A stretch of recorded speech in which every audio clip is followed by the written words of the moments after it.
நான் கேள்விப்பட்ட ஒரு குட்டி ஸ்டோரியை உங்களோட ஷேர் பண்ணிக்கிறேன். அது என்ன ஸ்டோரி அப்படின்னா, ஒரு ஹஸ்பண்ட் அண்ட் ஒய்ஃப், அதாவது 70s கல்யாணம் பண்ண ஒரு ஹஸ்பண்ட் அண்ட் ஒய்ஃப்.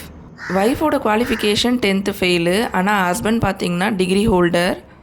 2 பேரும் நியூலி மேரீடாக இருக்கிறப்போ சென்னையில் சினிமாவுக்கு ஃபர்ஸ்ட் டைமாக போகலாம் அப்படின்னு சொல்லிட்டு ஹஸ்பண்ட் கூட்டிகிட்டு போயிருக்காரு. ஆக்சுவலாக ஒய்ஃப் பார்த்திங்க அப்படின்னா வில்லேஜ் பேக்ரவுண்ட்லேருந்து வந்திருக்காங்க. ஸோ அப்போ அவங்களுக்கு சென்னைன்றது ரொம்ப புதுசு. சினிமாக்கெலாம் போயிட்டு வீட்டுக்கு ரிட்டர்ன் வரும்போது ஒய்ஃப் வந்து ஐஸ்கிரீம் கேட்டிருக்காங்க. ஹஸ்பண்டும் வந்து வாங்கி கொடுத்துருக்காரு. என்ன மாதிரி ஐஸ்கிரீம் அப்படின்னா இந்த கோன் ஐஸ் வந்து வாங்கி கொடுத்துருக்காரு. இந்த ஒய்ஃப் என்ன பண்ணியிருக்காங்க, ஐஸ்கிரீம் சாப்பிட்டுட்டு கோனை வந்து தூக்கி போட்டுட்ருக்காங்க. ஐஸ்கிரீமில் வர அந்த கோன் பிஸ்கெட் வந்து சாப்பிடக்கூடிய பொருள் அப்படின்றது அவங்களுக்கு அப்போ தெரியல. ஹஸ்பண்ட் வந்துட்டு அதை பார்த்துட்டு அவங்கள ஒரு மாதிரி மேலேயும் கீழேயும் பார்த்துருக்காரு.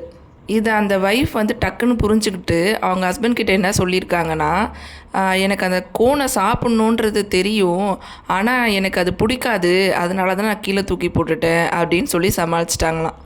இது வந்து உண்மையாகவே நடந்த ஸ்டோரி. அவங்க அந்த ஒய்ஃப் வந்து என் கூட ஷேர் பண்ண ஸ்டோரி.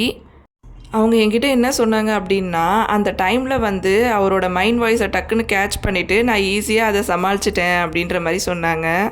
இதே மாதிரி நம்ம லைஃப்லேயும் நிறைய டைம்லி சம்பவங்கள்லாம் நடக்கும்.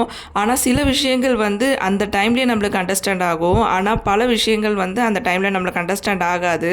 லேட்டாக தான் ரியலைஸ் பண்ணுவோம். அந்த டைமில் நம்ம இப்படி நடந்துருந்தால் நல்லா இருந்திருக்குமே அப்படின்ற மாதிரி நமக்கே தோணும். ஆனால் நம்ம அந்த டைமை மிஸ் பண்ணியிருப்போம். உங்களுக்கும் இந்த மாதிரி எக்ஸ்பீரியன்ஸ் இருந்தால் கமெண்ட்டில் சொல்லுங்கள்.